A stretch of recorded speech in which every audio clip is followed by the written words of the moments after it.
For centuries, the samurai sword was more than a weapon. It was a soul, forged through fire and patience. This master swordsmith has spent a lifetime creating over 1,000 blades, each one folded, purified, and born from tradition. This is how the legendary samurai sword was made.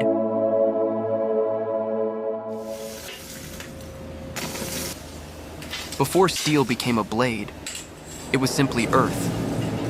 Iron pulled from the ground, purified by fire, and shaped by human patience. Tonight, the forge awakens again. He stands before the fire, preparing to create a katana. The heat rises until metal glows like a fragment of sunset. Every strike is deliberate, not rushed, not forced. The sword is not manufactured. It is coaxed into existence.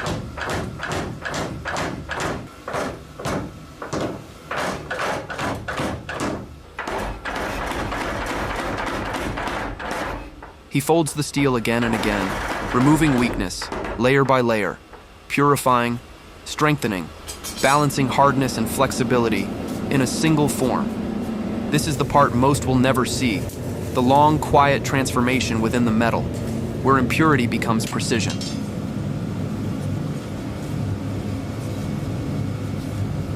A blade is not powerful simply because it cuts. A weapon without intention is only a tool. A katana carries the purpose placed into it by its maker.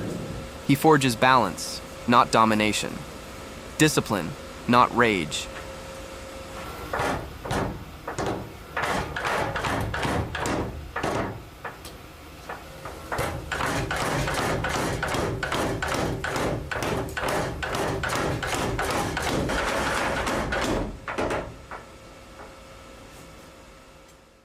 This is why the katana became more than a weapon. It became a philosophy in steel.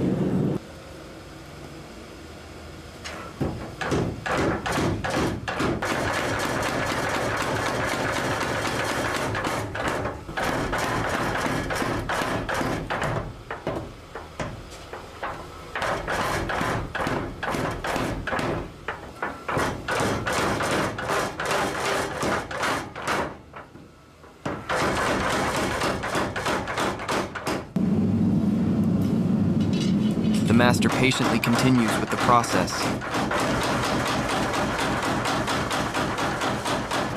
Time is only an illusion that is not present in this moment. Focus, heart, and determination as the metal heats and cools, slowly being prepared for its next purpose.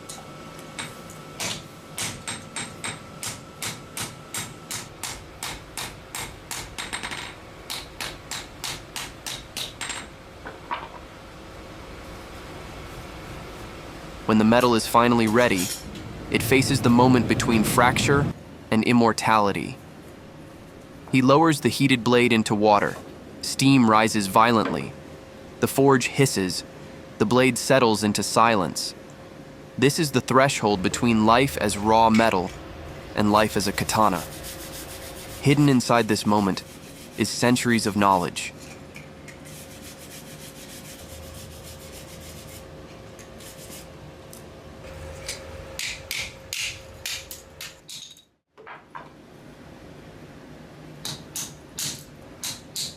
The once molten iron from the early stages is separated into smaller pieces, broken apart intentionally.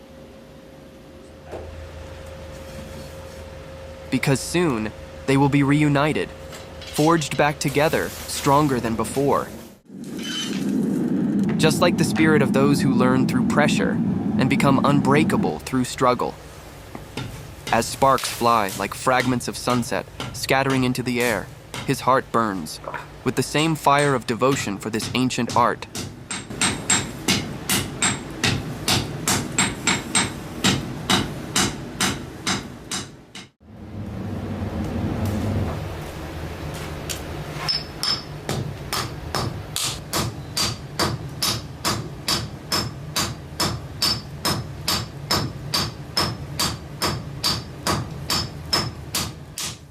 The master patiently continues, unhurried.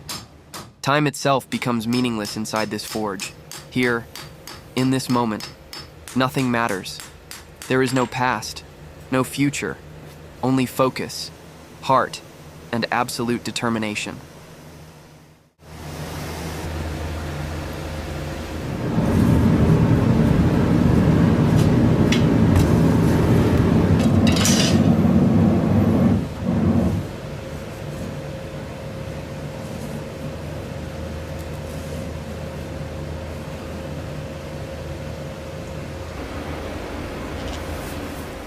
The metal heats, the metal cools, again and again, slowly being prepared for its next purpose.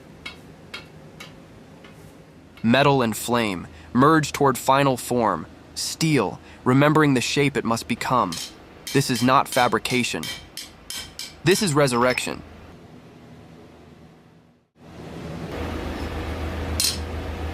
The blade is not forced, it is guided.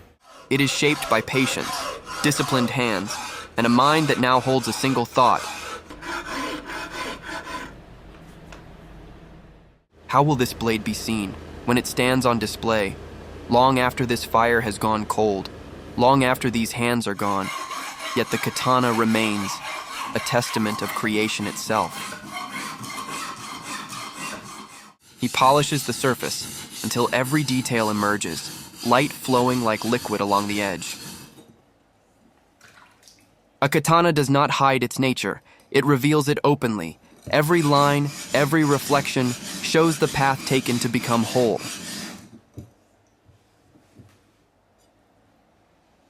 This blade was created through hardship and transformed through patience, strength born from struggle, beauty born from restraint. This is the final truth. He did not create the katana alone. Fire shaped it, water tempered it, steel surrendered to transformation. Time gave it form. He only guided the journey, and when the blade is complete, he steps back into silence, as if nothing extraordinary occurred. But 1,000 years from now, this craft, this patience, and this devotion to the process will still be remembered. And now, the blade rests, not as metal, but as meaning. In this moment, the katana is complete, forged by fire, shaped by patience, and guided by hands that understood that perfection is not rushed, it is revealed. Long after the hammer quiets, long after the embers fade to black, this blade will continue the story. Because true creation never ends inside the forge, it lives forever in what remains.